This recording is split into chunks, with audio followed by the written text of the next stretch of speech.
Rossi has always had a natural passion for speed, and when combined with an equally natural curiosity about how to make things go even faster, it proved to be a devastating combination. He was immensely curious, but kids are like that, Graziano would later say. He really enjoyed accomplishing very difficult tasks.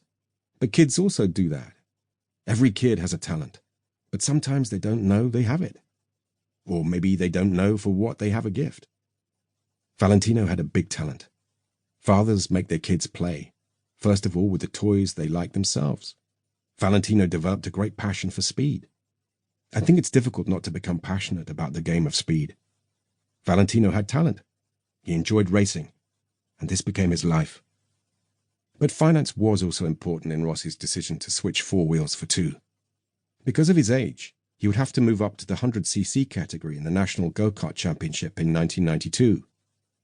He'd been competing in the 60cc class up to that point, and that was going to cost 100,000 lira, around £40,000, for a full season.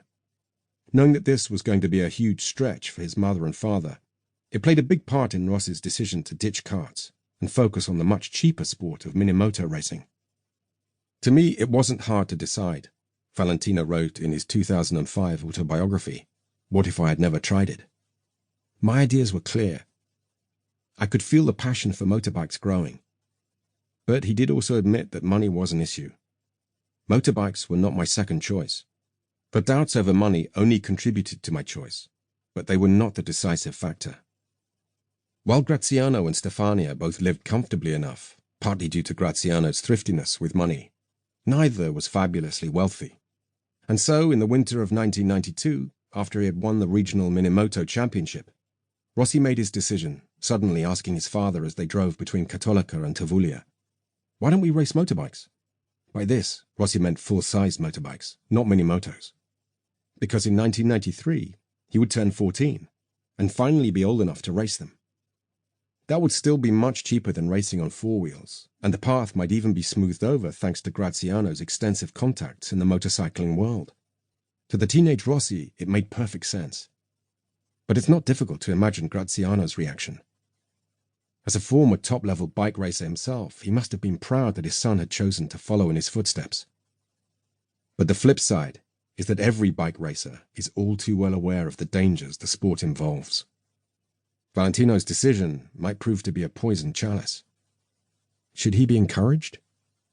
It was difficult for Mum, too. She had accompanied her husband to motorcycle races in an era when fatalities were all too commonplace, before the advent of modern-day safety measures. She knew what could happen. But she also knew her son was careful, and not nearly as devil-may-care as Graziano had been, so she supported Valentino in his decision. Niall Mackenzie is a former 500cc Grand Prix rider and triple British Superbike champion, whose sons, Taylor and Taron, have both won British titles. As a parent, he remembers the moral dilemma he faced when encouraging his children to ride. When kids start riding mini-moto bikes, they can ride around all day and fall off as often as they like and never get hurt. Great fun. But then they get a taste for it and want a bit more, and then, before you know it, you're standing at a pit wall by the side of a proper big racetrack, and your kids are going past really fast on proper race bikes. That's when Niall and his wife wondered what the hell they had done.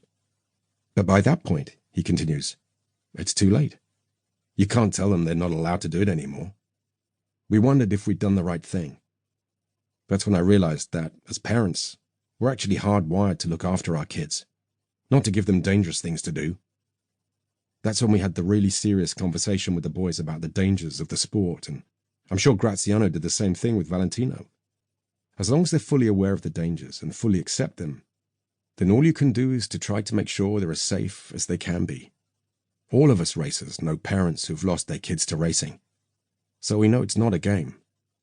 The litmus test for Rossi's proposed career in bike racing would come at Misano, the international circuit that lies just a few miles from Tavullia, and which still features on the MotoGP calendar today. Valentino's plan was to borrow a 125cc Aprilia Futura road bike from a friend and see if he had any natural talent for riding proper-sized motorcycles. Graziano agreed this was a wise course of action, and the pair arranged to attend a public track day in November of 1992. It turned out to be a day that would change the face of motorcycle racing forever and would lead to the greatest career the sport has ever witnessed.